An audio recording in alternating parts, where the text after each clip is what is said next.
I want you to stand up for just a moment. Go ahead. I'll wait. Now, pay attention to what just happened in your legs. Did you feel that slight delay? That fraction of a second where your body had to think about it before your legs responded. If you're over 70, that pause isn't in your head. That's your circulation sending you a message. And frankly, it's a message most people ignore until it's too late. I'm Dr. Arthur Clark, and I've spent the last 30 years studying vascular health in aging populations. And what I'm about to share with you contradicts almost everything you've been told about why your legs feel the way they do. Most physicians will tell you it's just part of getting older. They're wrong. What's actually happening inside your legs right now is a specific nutritional deficiency that's choking off blood flow to your muscles. And the research proving this is so clear, so definitive, that I'm frankly shocked more doctors aren't talking about it. Think back to 5 years ago. Could you stand at the kitchen counter and cook a full meal without your legs aching? Could you walk through the grocery store without needing to sit down halfway through? I'm not talking about running marathons here. I'm talking about basic activities that shouldn't leave you exhausted. When did that change for you? And more importantly, what if I told you that change wasn't inevitable? Here's what actually happens in your legs as you age, and this is critical to understand. Your blood vessels, particularly the tiny ones deep in your calves and thighs, have an inner lining called the endothelium.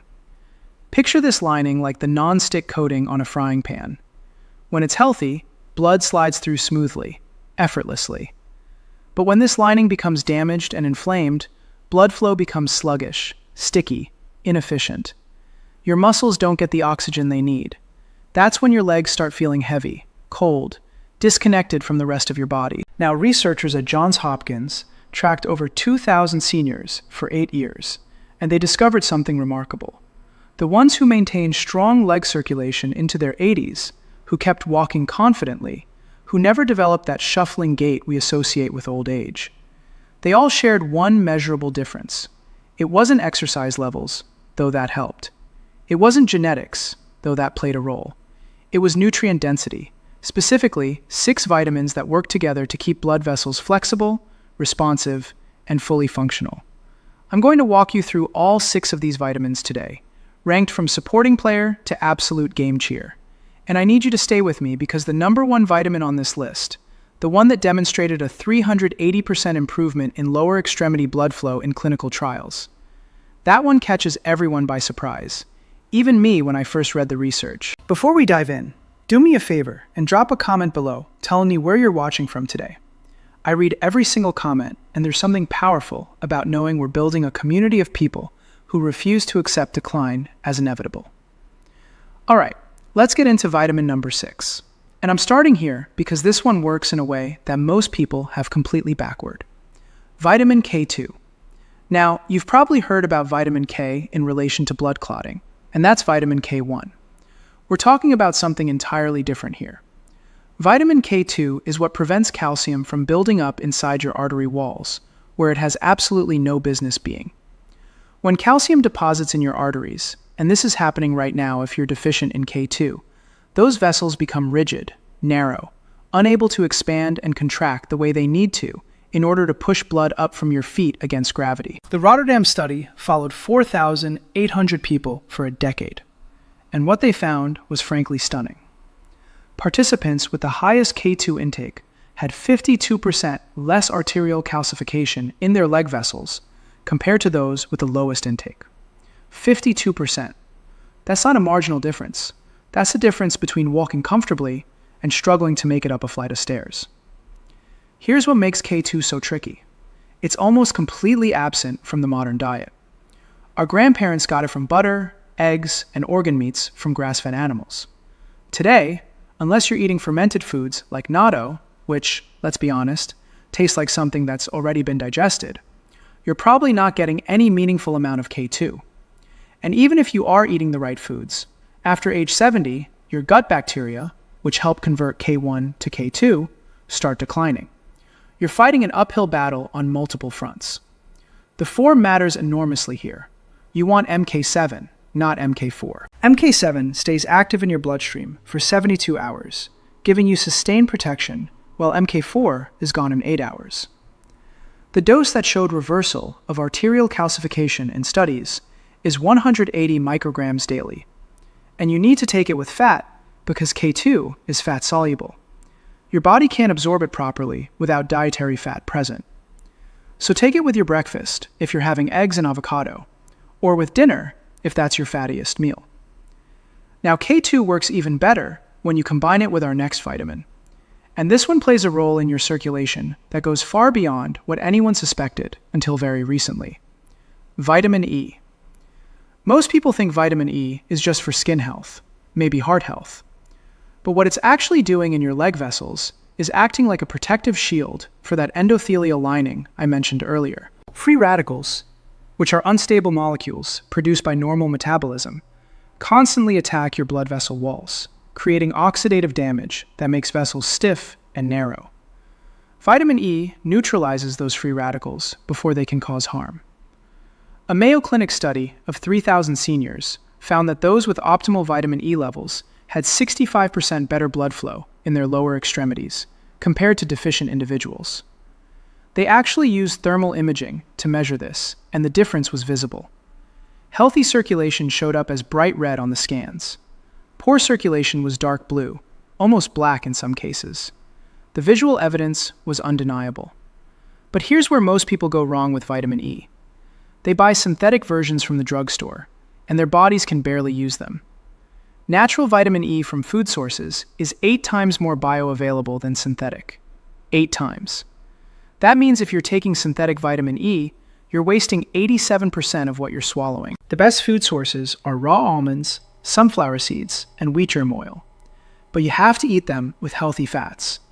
Olive oil, avocado, coconut oil. Because vitamin E cannot enter your bloodstream without fat molecules to carry it across your intestinal lining.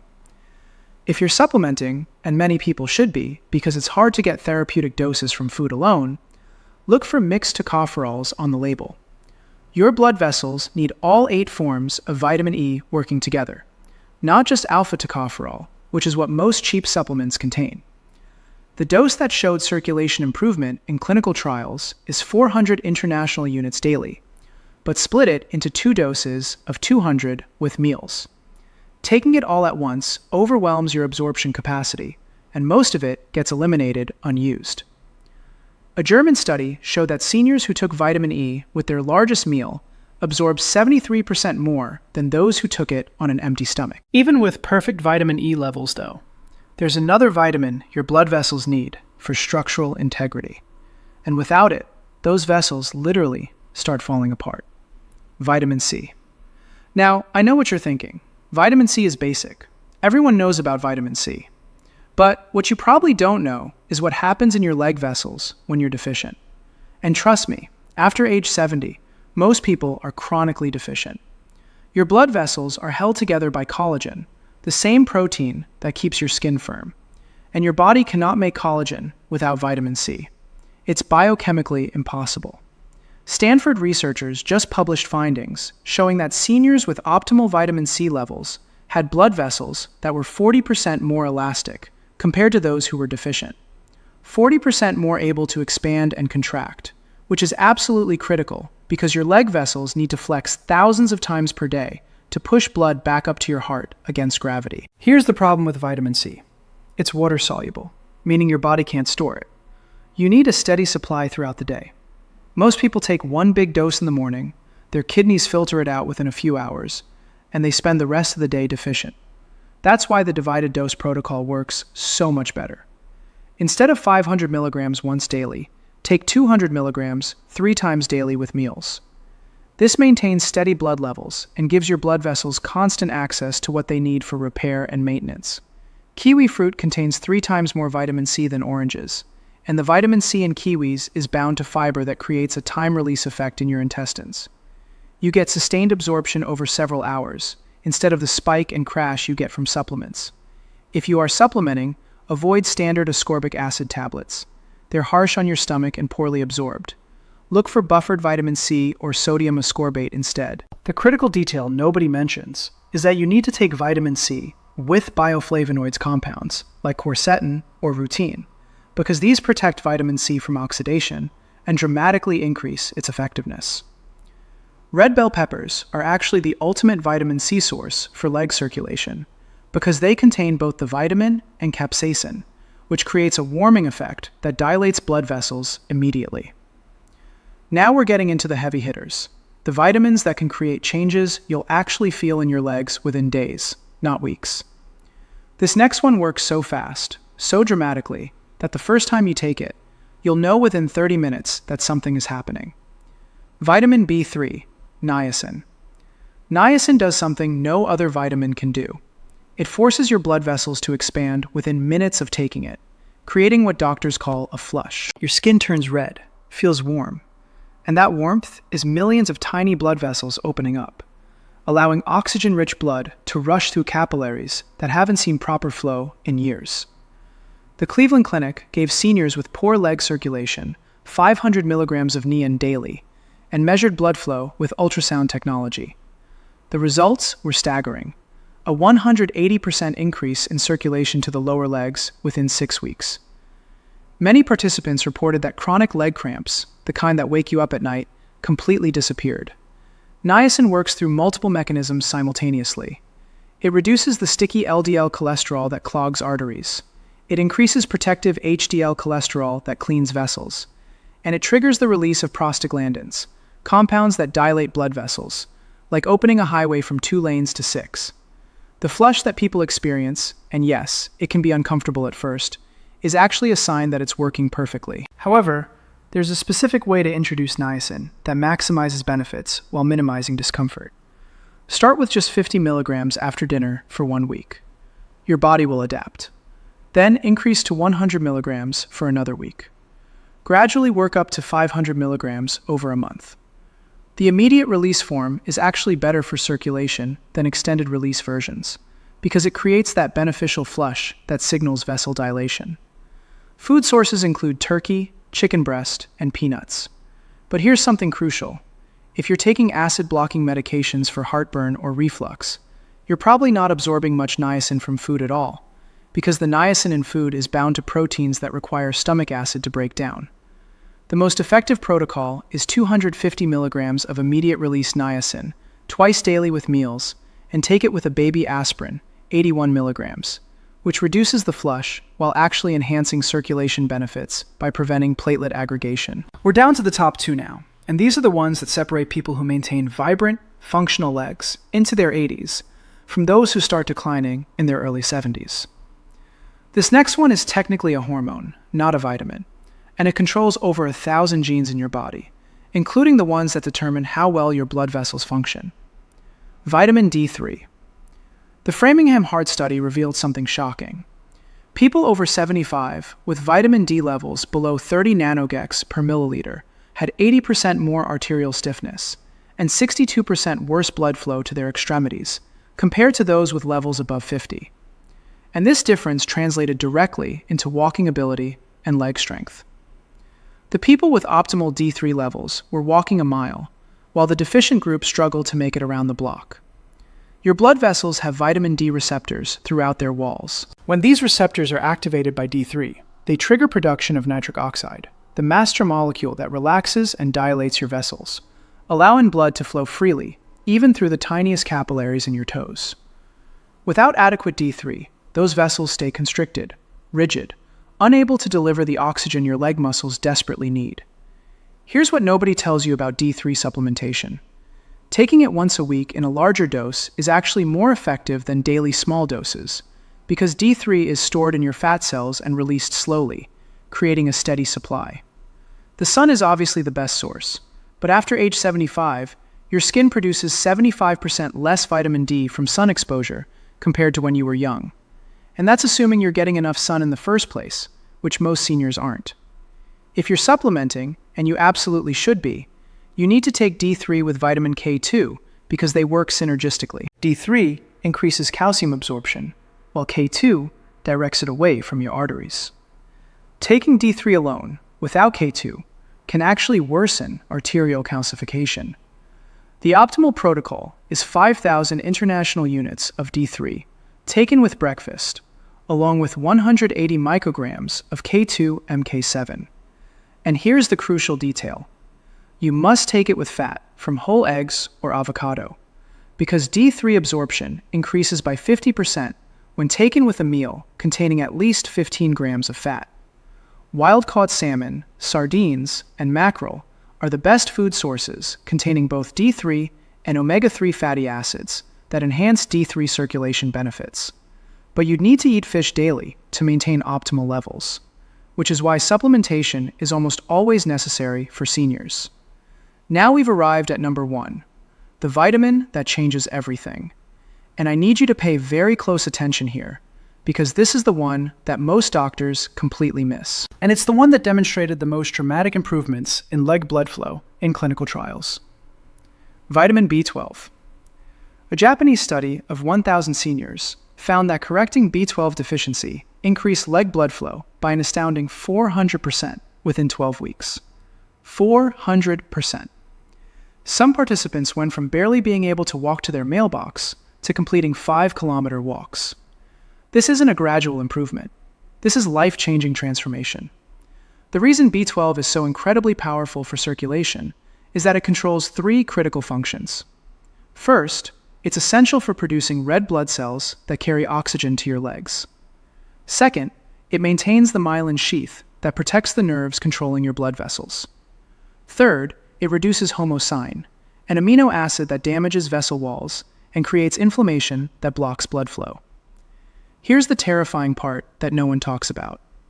After age 60, your stomach produces less acid and less intrinsic factor, the 2 things absolutely required to absorb B12 from food. By age 75, up to 40% of people have B12 levels so low they're experiencing neurological damage without even knowing it. You could be eating pounds of meat every week and still be severely deficient. The symptoms of B12 deficiency perfectly mimic what people think is normal aging in their legs. Numbness, tingling, weakness, poor balance, that burning sensation that keeps you awake at night. But these aren't normal. They're signs that your nerves and blood vessels are literally starving for B12. The standard blood test for B12 is practically useless because it measures both active and inactive forms. You can have a normal reading while still being functionally deficient. You need to test for methylmalonic acid, MMA levels, to get the real picture of your B12 status. Food sources like liver, clams, and beef are rich in B12. But here's the game-changing secret. Sublingual under the tongue, B12 supplements bypass your digestive system entirely and go straight into your bloodstream through the rich network of blood vessels under your tongue. This gives you 10 times better absorption than regular pills that have to survive stomach acid and compete for intrinsic factor. The form of B12 matters enormously. Cyanocobalamin is the cheap synthetic form that your body has to convert multiple times before it can use it. Methylcobalamin is the active form your body can use immediately. For leg circulation, you want 1,000 micrograms of methylcobalamin sublingually every morning. Let it dissolve completely under your tongue. Don't swallow it early. Within 2 weeks of starting proper B12 supplementation, most people notice their legs feel warmer, more responsive. Within a month, that numbness and tingling starts fading. By 3 months, you're walking distances you haven't managed in years. Now, here's my challenge to you. Pick 1 vitamin from this list and commit to it for 30 days. Not all 6 at once, just 1. Get your levels tested if possible. Start supplementation properly and pay attention to what changes in your legs. Then, come back to this video and leave a comment telling me what you experienced. I read every single one, and your story might be exactly what someone else needs to hear to take action. Your legs have carried you through decades of life. They deserve better than being written off as just getting old. These 6 vitamins, especially that number 1, give them exactly what they need to keep carrying you forward. Don't wait until walking becomes impossible. Start today. If you found this information valuable, make sure you're subscribed because next week I'm covering the 3 foods that are secretly destroying circulation in people over 70. And I guarantee at least one of them is in your kitchen right now. I'm Dr. Arthur Clark, and I'll see you in the next.